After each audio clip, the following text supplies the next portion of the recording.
Olá! Hoje o tema é iluminação. No último vídeo que eu fiz, né, Vigiar e Orar, uma amiga que eu conheci no mundo virtual em 2009, né, eu nunca a vi pessoalmente, a gente tem uma ligação amorosa, desde 2009 mais ou menos, chamada Com Duarte, né, Conceição Duarte, mora em São Paulo. Assisti o vídeo, né, e ficou muito tocada com a forma que eu falei sobre Jesus Cristo, né? E aí ela fez vários comentários no meu WhatsApp, a gente conversou um pouco sobre o tema, e ela me pareceu ficar curiosa quando eu falei sobre a minha iluminação, né? E ela disse, ao invés de explicar para você aqui, eu vou fazer um vídeo sobre isso, tá? E aí eu estou fazendo isso agora, para Com Duarte, Conceição, minha colega, minha amiga virtual, que é uma pessoa aberta ao conhecimento, né? Aberta a descobrir coisas novas. Eu acho fantástico isso. Bom, para falar sobre iluminação, de novo, porque eu tenho a minha própria ideia de iluminação, obviamente, como eu tenho a ideia sobre tudo. Mas eu gosto, antes de falar sobre isso, ver as ideias dos outros também, né? Para ver onde é que está a minha, se encaixa com a do outro, se parece com a do outro, se está muito diferente com o geral. E não está não, é parecida, né? O que eu tenho, a ideia de iluminação é muito parecida com as ideias que rodam, as básicas, né? Eu nunca me aprofundo muito nas ideias dos outros, né? Eu só me aprofundo em mim mesma e acabou-se.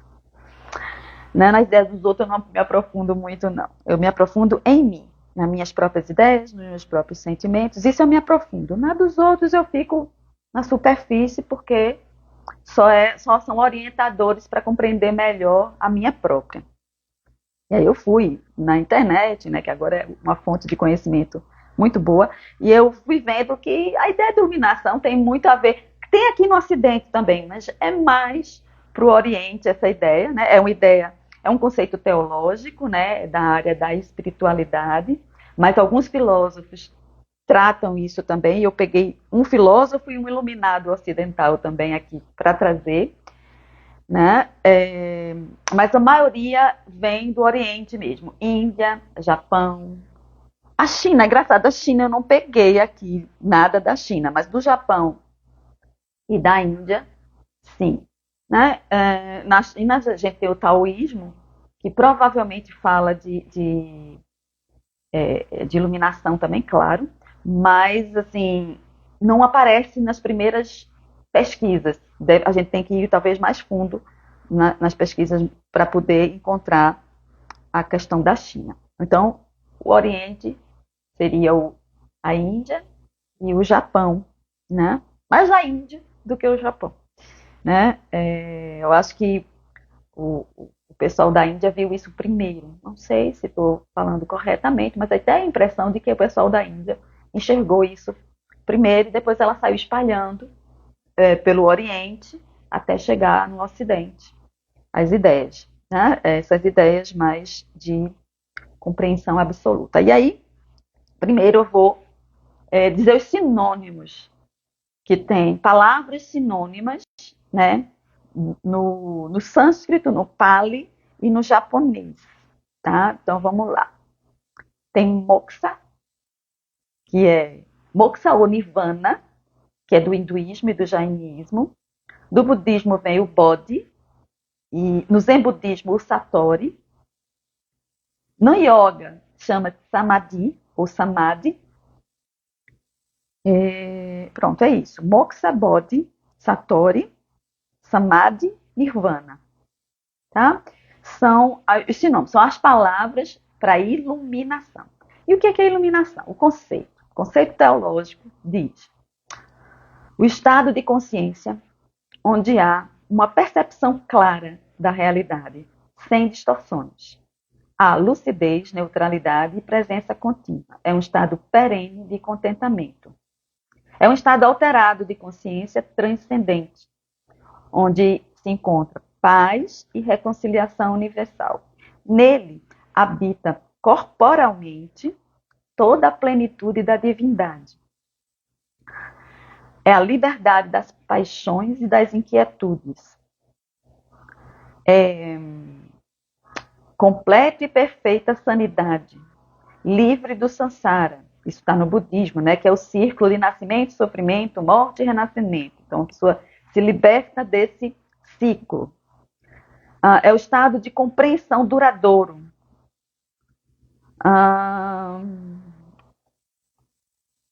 É a última etapa do sistema do yoga, que é a compreensão da existência e a comunhão com o universo, a mente quieta, o samadhi, né? O yoga, o primeiro sutra do Yoga Sutra é a definição de yoga, que é yoga é a cessação de todas as oscilações mentais. Então você está em estado de yoga, que é união. Yoga significa união. Você está em estado de união quando todas as oscilações mentais são cessadas. Então, é o samadhi. Você começa com as práticas físicas para preparar seu corpo para ficar paradinho e entrar em estado de meditação. E termina no samadhi, né? Que é a mente quieta, que é cessação das oscilações mentais. É um estado permanente e definitivo de felicidade e beatitude, obtido pela prática da meditação. A extinção das paixões, libertação do sofrimento e do samsara, e do ciclo de renascimento. O Eckhart Tolle, ele fala que a pessoa percebe-se guiada por inteligência muito maior do que a do ego. É uma compreensão do Eckhart Tolle. E o Kant diz que é a coragem de usar a inteligência própria sem ser guiado por outra pessoa ou por outras ideias, né? Você para de ser guiado pelos outros e tem a coragem de se guiar pelas próprias orientações. Na percepção do Kant, eu sou iluminada há mais tempo, mas eu só considerei que eu entrei no estado de iluminação. E aí, no hinduísmo, a gente tem dois tipos de iluminação. Iluminação com semente e iluminação sem semente. A sem semente só se alcança depois da morte. A com semente significa que a gente ainda tem um ego. Então, no meu caso, é com semente. Por quê? Eu tenho um ego, ou seja, eu tenho uma identidade ainda. Existe uma identidade chamada Nanda Botelho, que tem um passado, que tem pai, que tem mãe, que tem emoções, porque eu tenho um corpo, que tem distorção da realidade mínima, mas tem hoje em dia ainda, né? Porque é como se tivesse um óculos. Né? O ego, a identidade que eu estou ocupando agora, que esse espírito que não tem nome, nem tem sexo, nem tem história, esse nada que é o todo, está corporificado, né, numa identidade. E essa identidade, ela ainda distorce minimamente a luz, né, desse espírito. Mas é minimamente hoje em dia, como posso dizer que quase nada há de distorção. Mas ainda há, tá? E às vezes ainda vejo sombra. É claro, eu estou num corpo. Quem tem corpo tem sombra, tá? Então, ainda tem sombra, ainda tem história, ainda tem pai e mãe, ainda tem uma identidade de gênero, tem todas essas coisas. Agora, existe uma outra parte, né, que não tem nada disso e que hoje comanda mais essa identidade do que a própria identidade. Eu diria que Nanda hoje manda muito menos do que a espiritualidade, né? O espírito, esse todo que é nada, essa vacuidade que se transforma o tempo inteiro, né, em tudo que acontece. Vamos dizer assim, é difícil, vou lhe dizer, é difícil de você descrever o estado. É difícil de você descrever o estado. Mas aí por isso que eu usei, e eu sinto todas essas coisas, né? E é por isso que eu usei a fala dos outros, que é mais fácil. Essa compreensão dos outros já diz um bocado de coisa, eu não preciso estar buscando a minha própria. E aí eu queria contar um pouquinho por que é que eu acho que estou iluminada, tá? Bom, até os meus 22 anos, eu não tinha a menor ideia do que era isso. E eu estava completamente sobrecarregada pelo mundo terreno. Tão sobrecarregada, estava tão pesada a minha existência, que eu tive pensamentos suicidas. Né? Ou seja, eu não queria mais existir até hoje. Então eu comecei a ouvir uma voz. E essa voz argumentou comigo. Ela argumentou com um raciocínio muito interessante. Ela disse o seguinte: veja bem, para você desativar esse corpo, você precisa de um certo tipo de coragem, porque você está indo contra a orientação básica da existência, que é sobrevivência. Tá? Então você precisa de muita força para poder exterminar esse corpo. Se você tem essa força para exterminar esse corpo, você também tem a força para existir, porque é a mesma coragem. Ele perguntou: por que você não usa essa coragem de exterminação para a criação? Ao invés de exterminar, você cria. O argumento, se eu acreditei, né? O argumento era tão forte para mim, eu disse: tá bom, você está dizendo que eu tenho essa coragem, essa força, eu não estou reconhecendo essa força nesse ato de extermínio. Eu não estou reconhecendo essa força. Como é que eu faço para reconhecer isso? Aí a voz disse assim: vá fazer psicoterapia. Né? E ainda disse mais: se você em 6 meses não reconhecer essa força para a criação, para existir, eu lhe ajudo a exterminar esse corpo. Eu disse: tá bom, eu aguento mais 6 meses. E é engraçado, porque depois disso, depois dessa conversa que eu tive com essa voz, que me acompanha até hoje, mas hoje ela não fala mais comigo muito, né? Ela não fala. Faz tempo que eu não escuto a voz argumentando comigo. E ela foi diminuindo a intervenção dela. No início, ela tinha muita intervenção, mas ela foi diminuindo essa intervenção ao longo dos anos. E hoje ela realmente quase não fala mais comigo. A última vez que eu ouvi ela argumentando comigo foi em 2022, eu acho. Ela realmente argumentou comigo. Mas hoje em dia eu não me lembro. Não estou me lembrando. Me lembro de 2022. No início de 2022, eu acho. Ela argumentou ainda comigo, mas não estou me lembrando mais de argumentos que ela tem usado comigo. Ela me liberou dos argumentos, eu acho. Bom, aí eu fui, assim, depois que eu comecei a ouvir essa voz, a impressão que eu tenho é que eu fui guiada. Eu não sabia disso, que eu estava sendo guiada. Mas, assim, olhando para trás, eu me percebi sendo guiada. Porque tudo que eu fiz depois disso não me pareceu escolha consciente. Pareceu que eu estava seguindo uma trilha, que eu chamo trilha de João e Maria, uma trilha de pão.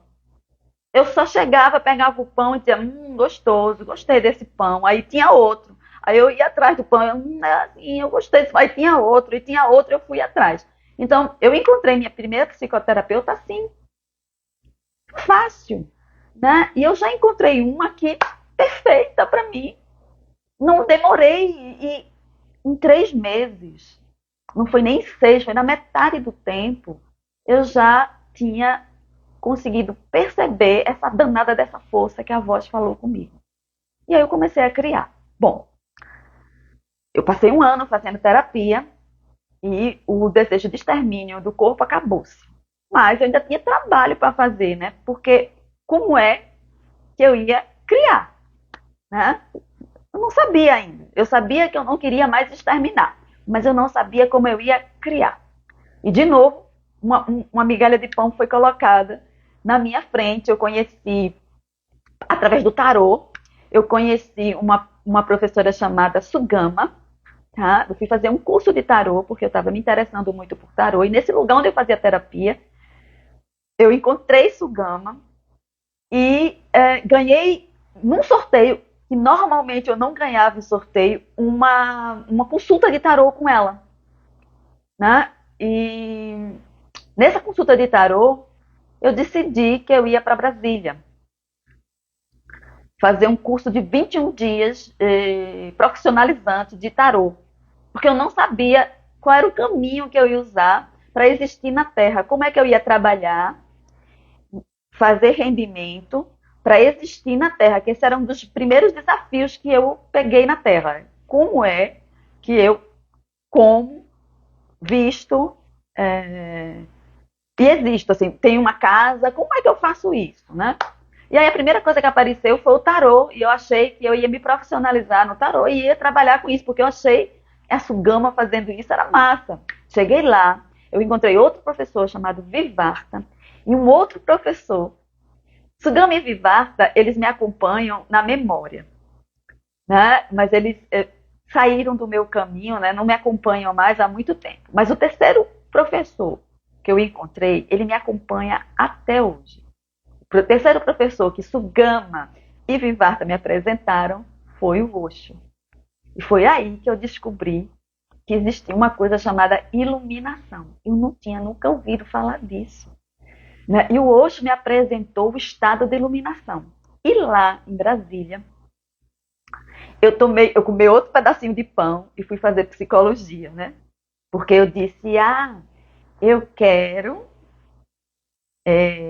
alcançar o estado mental de iluminação. É isso que eu quero. E eu coloquei isso bem específico, porque não foi foi através do Osho que eu descobri o conceito de iluminação, mas nesse momento não era o Osho que era a meta, era Jesus. Então eu disse assim, eu vejo em Jesus um estado de liberdade. Era o que eu via em Jesus. Um homem livre. Né? Eu nem sabia do que ele estava livre, eu descobri do que ele estava livre quando eu fui ver Kant agora. Mas assim, eu percebia uma liberdade em Jesus e eu disse, eu quero essa liberdade, eu quero experimentar a liberdade que eu vejo em Jesus. Era essa a meta. E aí depois disso acabou-se, seguindo pão, seguindo pão, seguindo pão, eu fui descobrindo mais coisas, eu fui lendo mais o Osho, eu fui fazendo meditação, aprendendo a meditar, eu fui fazer psicologia, eu fui trabalhar, eu superei a primeira dificuldade, que era, através de uma atividade, ter dinheiro para subsistência, ativei isso. O segundo, não, isso veio depois. O primeiro desafio que eu peguei foi relacionamento afetivo, que foi o meu parceiro. Ele chegou primeiro do que a minha impressão que eu domino o mundo material do dinheiro, né? Então ele chegou primeiro, depois chegou são as montanhas que a gente faz, né? O relacionamento afetivo, o mundo material do dinheiro. E segundo o Roberto Chiniachink, que eu li um livro fantástico, é Sem Medo de Vencer, se eu não me engano, o nome do livro, são 3 montanhas, né? O do dinheiro, dos relacionamentos e a da espiritualidade, que é ascender a um estado de consciência ampliado. Eu estava fazendo esses 3, né? Então, no relacionamento, eu fui lá e fiz. No dinheiro, eu fui lá e fiz, né? Muito antes do espiritual, que era o estado que eu só alcancei em 2023, né? Foi no final de 2023. Então eu passei 30 e poucos anos, acho que 32 anos, na busca. Na busca não, né? Porque no meio do caminho eu percebi que quem busca não acha. Então eu parei de buscar e disse, eu agora encontro. Mas eu ainda levei 3 décadas, que o Shifu fala isso perfeitamente, 30 anos em uma caverna, eu tenho um vídeo falando sobre isso. Né? Então eu passei 30 anos em uma caverna para poder atingir esse estado. Né? E o último ponto de liberdade tinha a ver com dinheiro. Né? E foi em 2022 que eu descobri que eu já sou milionária, né? Sem ter 1 milhão. Né? Quem me ajudou a descobrir isso, a perceber isso, a descobrir mesmo, né, que tinha uma coisa coberta. Já existia lá, eu só faço tirar a capa de cima. Então a gente descobre, tira a capa. Foi a dessa Shera, quando ela estava conversando comigo e ela foi dizer os critérios de uma pessoa rica. Né? E quando ela foi dizendo os critérios dela, de uma pessoa rica, eu me encaixei em tudo.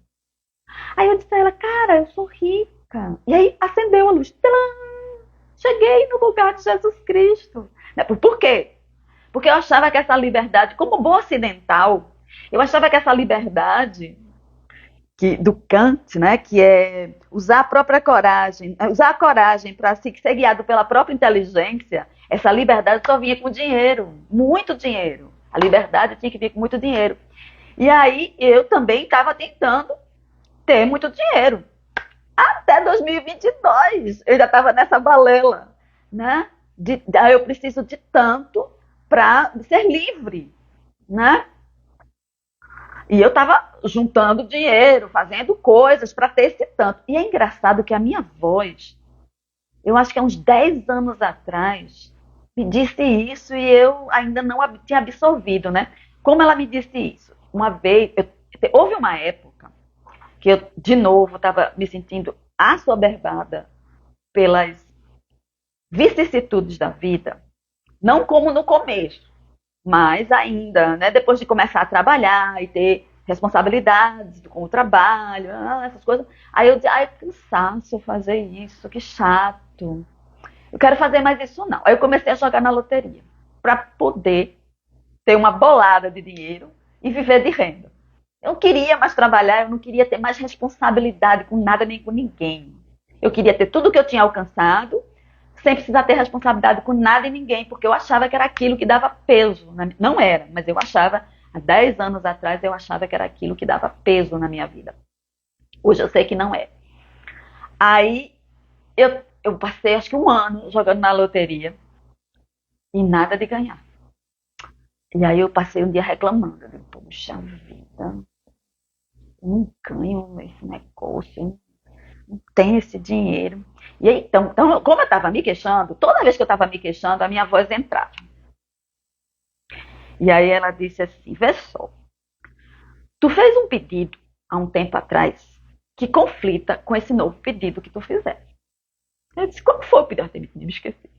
Qual foi o pedido que eu fiz? Aí ela me lembrou. Se você pediu lá nos idos de 2020, não, 2000, antes de 97, nada antes, 93, lá nos idos de 93, 94, 1993, 1994, tu pediu para se experimentar a liberdade que tu via em Jesus.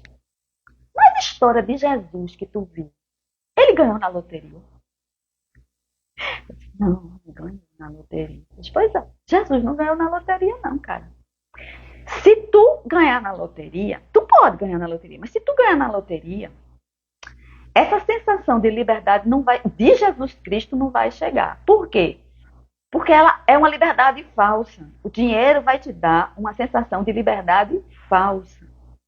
Você vai achar que tem liberdade, mas você não tem. Por quê? Porque você vai ficar apegada a essa quantia. E se essa quantia desaparecer? Você vai voltar para o estado de aprisionamento? A liberdade de Jesus é definitiva. Você tendo dinheiro ou não tendo dinheiro, você é livre. Aí eu disse, é mesmo, eu não tinha pensado nesses termos. Ele disse, é. A minha voz disse, é. Você pode escolher. Você quer abrir mão do pedido anterior e ficar só nesse pedido agora de ganhar na loteria? Tudo bem, se você abrir mão do pedido anterior, para de conflitar. E se parar de conflitar, e quando parar de conflitar, você ganha energia suficiente para ganhar na loteria. E você vai ganhar. Aí eu disse, não quero ganhar mais na loteria, não. Parei de jogar na hora. Eu não quero mais ganhar na loteria, não. Eu realmente acredito no que Jesus disse. Que todo tesouro que a traça pode comer não é riqueza. Então eu não vou mais jogar na loteria por causa disso. Né? Eu quero realmente a liberdade de Jesus Cristo. Eu reafirmei o pedido. Eu tinha me esquecido, cara. Porque é assim. É como eu falei em Orar e Vigiar. A gente dorme. A dimensão terrena é muito pesada. A gente dorme. E aí a gente se esquece do que é mais importante. Muito bem. Isso foi há 10 ou mais anos atrás, porque eu não tenho muita memória. Mas foi com certeza mais de 10. De 10 para mais.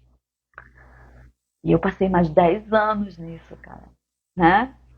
Ali, sem jogar na loteria e vivendo as vicissitudes da vida com peso.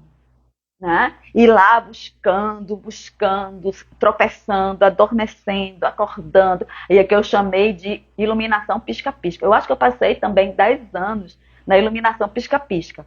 E ela foi aumentando, tipo assim, eu tinha segundos de uma clareza, aí apagava, e eu tinha de novo o peso da dimensão. Depois passou a ser minutos, depois passou a ser horas, depois passou a ser dias, né? Nesse estado, né? De acordar, né? E eu de ver com clareza, e a gente sente falta de peso e uma coragem contínua, uma confiança contínua. E aí eu fui aumentando o tempo de estadia nesse que eu chamo de Moura do B, no Parque da Jaqueira, tá? É uma área nobre da cidade, do Recife. Então, eu estava lá. E por que o Moura do B? Porque eles fazem prédio e porque a visão é de lá de cima, cara. É do alto. E não é de superioridade, tá? Não é uma questão de eu estou aqui em cima porque eu sou melhor do que a ralé que está lá embaixo. Não é isso, não. É só uma visão do alto. Ou seja, que a gente vê amplo. Essa é a visão. A gente enxerga longe porque a gente está alto. E eu fui subindo nesse Moura do B, né? Por mais, eu acho que uns 15 anos depois, talvez uns 10 anos, eu não lembro mais, eu fui subindo. Quando eu li o livro do Eckhart Tolle, que eu não me lembro mais, O Poder do Agora, esse livro em mim, eu só fui ler depois de muito tempo. Eu lembro de uma cliente minha chamada Carmen, eu acho que foi Carmen, que distribuiu esse livro. Na época que ele foi lançado, há muito tempo atrás, eu também não me lembro, ela distribuiu esse livro para todo mundo e me recomendou muito mesmo esse livro. Nanda, lê esse livro, é massa, não sei o quê. E eu não li. Talvez não fosse a hora de eu ler, porque eu confio muito que na hora certa, no lugar certo, eu vou ter as informações que eu preciso. Muito bem. Passou muito tempo. Carmen deixou de ser minha cliente. Lá um dia, não sei porquê, eu senti vontade de ler esse danado desse livro. Fui ler o livro, Poder do Agora. E quando eu li o livro, eu acho que foi depois de 2017, tá? Deve ter sido em 2018 ou 2019, por aí. Acho que foi 2018. Eu li esse livro. Depois eu vejo. Quando foi, se vier essa na minha cabeça de novo, eu digo. E aí, quando eu li o livro, para mim o livro me disse assim: tu passou muito tempo em alto mar, buscando terra. E tu não via a terra. Tu não enxergava a terra. Eu acho que foi 2016, acho que foi antes de 2017. Tu não enxergava a terra. Mas agora, tu começou a ver. A terra está longe, mas tu já tem uma direção. Então o livro me disse assim: se tu continuar aqui nesse rumo, tu encontra a terra. Aí eu disse: vou iluminar em pouco tempo. E levou mais alguns anos, porque se foi em 2016, levou mais 7 anos, né? Uns 7, 8 anos, não sei como fazer conta. Não, quase 9, né? Não, menos, porque foi em 2023. Muito bem. No meio disso, eu li esse livro e tive essa certeza. Fiquei muito alegre. Foi quase como se eu tivesse recebido uma carta, dizendo assim, de Hogwarts, dizendo: tá perto de tu chegar nisso. Eu já fiquei mais confiante, já fiquei mais tranquila. Depois disso, eu ainda tive uma crise existencial profunda que me levou para o fundo do poço. Tive duas, na verdade. Levou para o fundo do poço em 2 momentos. Tá? Porque é assim, a iluminação ela não chega leve, não. Ela chega jogando você no chão. Primeiro ela joga você no chão.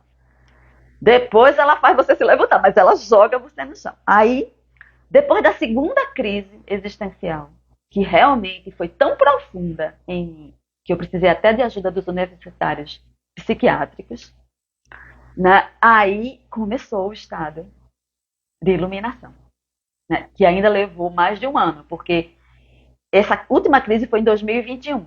Então, de 2021 para 2023 foram 21, 22, 23, 2 anos. Então, essa última crise que eu tive foi a última gota para eu estar no estado de iluminação. E eu não tinha percebido que estava nela até uma cliente minha, porque meus clientes são maravilhosos. Uma outra cliente minha que me encontrou no meio da rua fez uma pergunta simples de quem se encontra com a gente. Oi, Fernanda, que ótimo lhe ver. Como você está? E eu fui responder para ela, eu disse, estou ótima. Quando eu disse estou ótima, eu me lembrei que eu estava com a gripe, eu estava com febre, eu estava com mal-estar, eu estava na rua, porque eu não podia não estar na rua naquele momento. Eu tinha que fazer alguma coisa, um pagamento, eu não me lembro mais o que é que eu tinha que fazer, mas assim, eu não estava bem corporalmente, mas eu estava ótima. Quando eu disse isso, a luz acendeu. E aí ela foi a primeira pessoa que eu disse, que eu não disse que estava iluminada para ela. Eu disse, cara, você agora me ajudou a descobrir que eu estou bem, que eu estou ótima. Né? E eu realmente, pronto, a partir dali, eu comecei a dizer, eu estou ótima, ótima, ótima, o tempo inteiro. E veja, eu descobri que eu estava ótima, mas eu ainda não tinha sacado que era a iluminação, tá? Só entrando em 2024, acho que abril de 2024, talvez, eu tenho vídeo falando sobre isso, né? Eu comecei a entender o estado em que eu estava, porque eu comecei a repetir, eu estou ótima, eu estou ótima, eu estou ótima, mesmo quando tinha situações, vicissitudes, eu estou ótima, eu estou ótima, eu estou ótima, e eu comecei a enfrentar tudo com eu estou ótima, e não descia do teu eu estou ótima, não descia, era perene. Muito tempo, meses, eu nunca tinha ficado meses assim, eu só tinha ficado até semanas, mas meses não. Aí foi quando eu comecei a pensar, e se isso foi iluminação? E eu achei que era. E eu me autoproclamei como Osho. O Osho se autoproclamou, porque normalmente no hinduísmo, nas religiões hindus, né, da Índia, não é você que se proclama iluminado, é seu mestre. Tá? Então você vai para o mestre, você se devociona a um mestre, e esse mestre vai lhe orientar, um mestre iluminado, tá? Você vai ser orientado por esse mestre a fazer meditação, a fazer práticas o tempo inteiro, e o mestre vai chegar o dia e vai dizer, agora você está no estado de iluminação. Então você não se autoproclama, porque isso é considerado soberba. Só que o Osho, que é meu mestre, o mestre que eu escolhi foi o Osho, ele se autoproclamou, então ele me deu a liberdade para eu me autoproclamar também. Não tem nenhum mestre que precise dizer isso para mim. Eu percebi um estado perene, né, onde a minha percepção é clara, onde há uma neutralidade, onde há uma lucidez, onde há uma espécie de sabedoria, tá? E isso não é dito só por mim, né? É dito por quem me conhece. A questão o reconhecimento da sabedoria, da sabedoria transcendente, a neutralidade, do estado de contentamento, porque esse é o ponto. O estado de contentamento e confiança contínuo. E amor pela humanidade. Cara, um dia eu estava dizendo a Olivia, eu amo a humanidade inteira, os que eu conheço e os que eu não conheço. Como filhos. E como uma mãe, eu não gosto que falem mal dos meus filhos. Né? Então, tem uma pessoa falando mal da humanidade junto de mim, eu subo no meu tamanho e vou defender meus filhos. Né? E eu arengo mesmo, porque eu sou ariana, eu sou arengueira. Né? Então, eu vou arengar, cara, defendendo os meus filhos, todos. Eu amo dos mais obedientes e legais até os mais desgraçados dos filhos. E comecei a amar realmente a humanidade e a querer o bem dessa humanidade, né? E a ter compaixão da cegueira da humanidade que faz a gente destruir muito a própria existência. Eu tenho compaixão disso, eu não tenho raiva disso. Então isso eu comecei a juntar os pedacinhos e aí em 2024 eu comecei a dizer, nossa, mas é o estado de contentamento perene que mais faz eu estar me sentindo assim, eu estou ótimo, estou ótimo, estou ótimo, estou ótimo, estou ótimo, estou ótimo, estou ótimo. Não é nem a compaixão, não é o amor pela humanidade, não é a sabedoria, é o estado perene de alegria e contentamento, satisfação. Esse lugar mental que me faz... inclusive, quando eu subo no tamanco e arengo, ainda há contentamento, cara. Eu posso ficar irada, né? No sentido de vou defender meu filho com veemência. E ainda assim, dentro de mim há um contentamento. A raiva, ela é superficial, ela não é profunda, ela é só uma energia que sobe, né? Então as emoções, eu até falei em outro vídeo, eu não me lembro mais qual foi o vídeo que eu falei isso, é como se fosse um playground, onde as emoções brincam. Elas de vez em quando vêm brincar, mas eu olho para elas, eu não sou elas. Então há um estado em mim que olha para as coisas, né? E fica separado, mesmo que o corpo e a mente da identidade estejam envolvidos naquele estado. Existe uma parte de mim que não está mais, então essa fica olhando e tendo alegria e contentamento, não sai daquilo ali. Ah, é tão bom isso. Tá. E aí, o Kant, para mim, o Kant descreveu mais ocidentalmente o estado de liberdade, e esse, como eu te disse, eu estava já antes, né? Porque faz muito tempo que eu me guio na vida por uma inteligência maior e não às ordens dos outros. Isso eu comecei em 2008, quando eu saí do CRP. Eu me formei em psicologia. CRP é um registro que a gente tem do Conselho Regional de Psicologia. É um registro que a gente tem que dá a chancela para você trabalhar. E em 2008, eu fui lá no CRP, no centro, no conselho daqui do Recife. Eu disse, eu quero suspender, porque eu não quero trabalhar sendo guiada por vocês. Eu quero ser guiada, porque eu me sentia restrita pelo conselho. Eu não podia fazer o que eu quisesse, que me desse na telha. E eu queria seguir isso. Então, a partir de 2008, eu comecei a fazer isso que o Kant diz. Eu comecei a me guiar por mim mesma.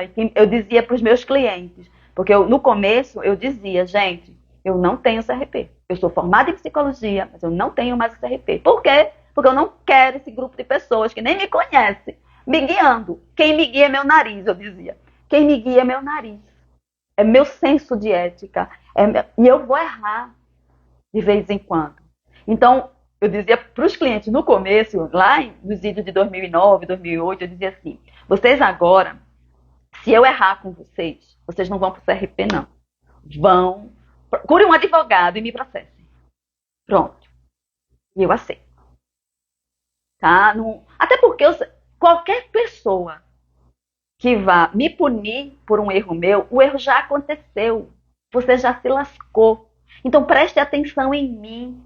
Olhe para mim. E quando eu estiver dando indícios de que estou errando com você, levante a mão. E você mesmo me diz. Não se entregue completamente a mim. Vamos fazer esse trabalho em dupla. E era o que eu dizia. Eu disse, a ética que o CRP diz que a gente precisa ter, sou eu que vou ter, é a minha própria cabeça que vai ter. Então, o primeiro ponto, e eu fiquei com medo de fazer isso, eu não fiz isso com coragem absoluta, não. Eu fui com medo de tudo. Inclusive, Carmen, a cliente que me disse, mandou o Eckhart Tolle para eu ler, foi que me levou a um pomba-gira para eu ter confirmação disso. Ela disse, Nanda, eu fui visitar uma pomba-gira, ela disse que eu tinha um recado para uma moça que mora perto da praia. E a única moça que mora perto da praia que eu conheço é tu. Então eu acho que o recado era para tu. Aí eu disse, vamos. Aí fomos nós duas visitar essa pomba-gira, a moça que recebia a pomba-gira. E eu fiz essa pergunta. Eu disse, olha, era 2007 ainda, era o final de 2007. Eu disse, eu estou pensando em sair do CRP, porque eu não quero mais ninguém me guiando. Eu quero me guiar por mim mesma. Mas estou com medo. Com medo do quê? De perder meus clientes. Né? Porque talvez ninguém queira me seguir a louca, né? Que não. E aí, se eu não tiver cliente, eu não como, não pago as contas. Como é que eu vou fazer isso? Eu estou com medo. E aí ela disse, minha filha, quem manda cliente para você, né? Esse tal do CRP não, é outra coisa. Então pode tirar esse negócio aí da sua vida. Eu disse, ok. Mas eu ainda levei 3 meses elaborando. E aí em fevereiro, eu fui em dezembro nela, em fevereiro de 2008, eu fui lá no CRP e congelei. Meu número ainda existe lá no CRP, mas desde 2008 que ele está congelado. Tá que nem o pessoal daqui, tá em criogenia. Tá lá congelado. Eu nunca mais usei o número do CRP. Eu uso a minha identidade. Para dizer qualquer coisa, eu uso o número da minha identidade e meu CPF.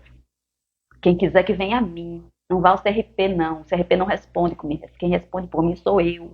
Então, essa coisa que o Ken Kant fala, eu nem sabia que era um conceito de iluminação. Eu fui descobrir antes de ontem. Né? Eu faço desde 2008. Então, provavelmente, eu sou iluminada desde 2008 e não sabia. Tá? Mas como eu identificava a iluminação como um estado de contentamento perene, onde a gente não caía no drama da vida, na ópera da vida, como o Gasparetto falava, no drama, oh meu Deus, oh minha vida, não se colocava na posição de vítima, tinha um contentamento, uma confiança maior, eu não identifiquei isso como iluminação, não. Eu identifiquei o estado de bem-aventurança, contínua, perene. E eu só fui identificar isso de verdade uns 4 meses depois de ter dito está tudo ótimo, quando eu estava doente. Por que isso marcou tanto para mim? Porque toda vez que eu adoecia, mesmo de uma gripe simples, eu não ficava bem, eu não ficava contente, eu ficava enraivecida primeiro. Depois eu ficava triste, eu ficava mal. E aí, quando eu me ouvi dizendo que eu estava bem, mesmo com o nariz escorrendo, com febre, mole, né? Eu disse, cara, pronto. Saí do estado anterior, né? Mas naquele dia eu ainda não pensei que era iluminação. Eu só disse, eu tô bem, eu tô num lugar mental que eu estava buscando. E aí,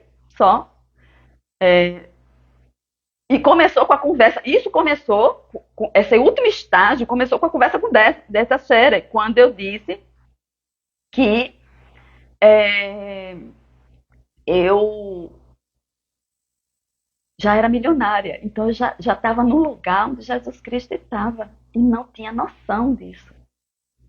Foi a primeira coisa que eu percebi. Depois teve esse lugar de estar doente, que era um lugar comum para mim, e eu ficar com raiva, aborrecida, essa coisa toda, e eu não estar.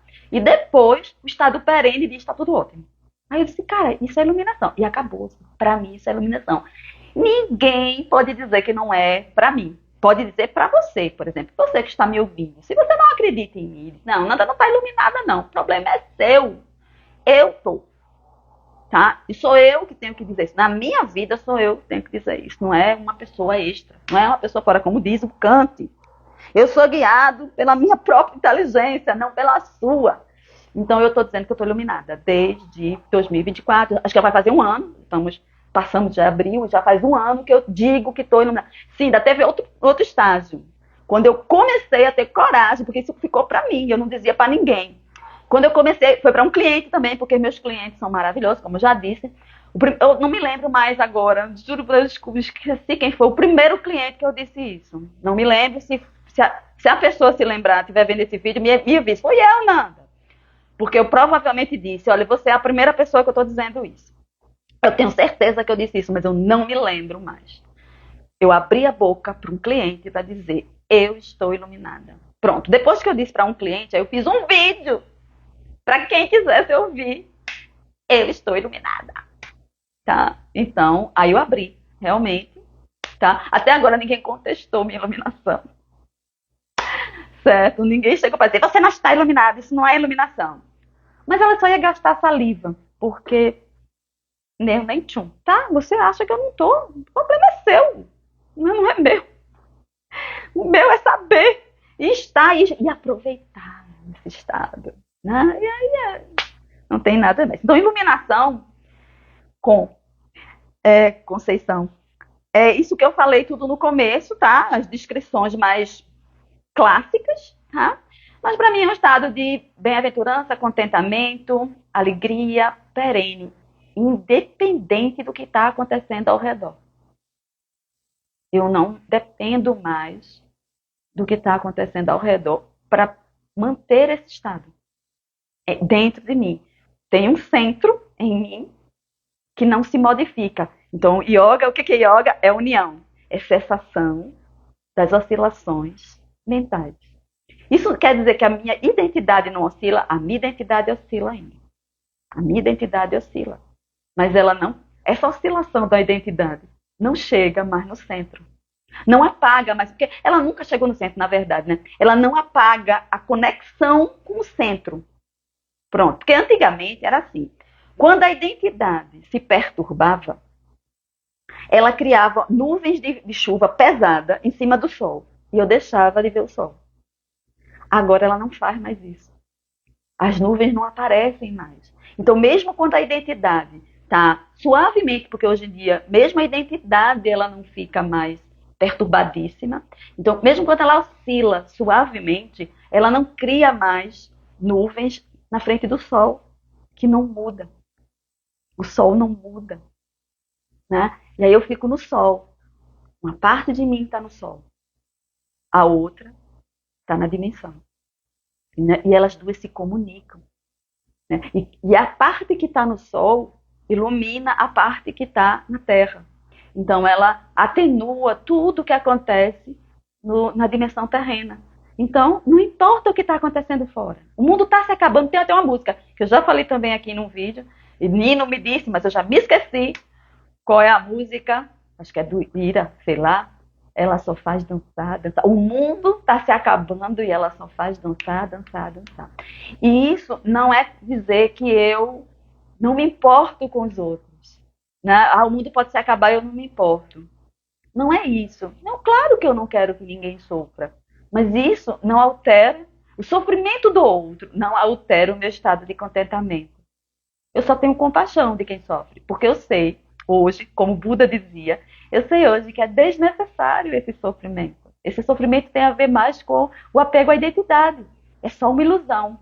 Mas as pessoas precisam de tempo, como eu precisei, de mais de 30 anos, fazendo meditação todo santo dia. E a minha meditação, eu posso falar sobre meditação depois. Minha meditação não é igual a que todo mundo faz. Né? Nem a que Osho me ensinou eu faço. Né? Eu faço outro tipo de meditação, que eu chamo de autoobservação. Né? Eu tenho 3 pilares, que é respiração, oxigenação do cérebro, autoobservação e autorresponsabilidade. Essas 3 coisas é a minha meditação. Tá? É o meu estado meditativo. Treinando isso, eu angariei em 30 anos, em uma caverna, o estado de iluminação. Então, é isso. Se eu tiver mais coisa para falar sobre iluminação, depois eu falo mais. Por hoje, que já deve estar quase 1 hora, por hoje é só. Até a próxima.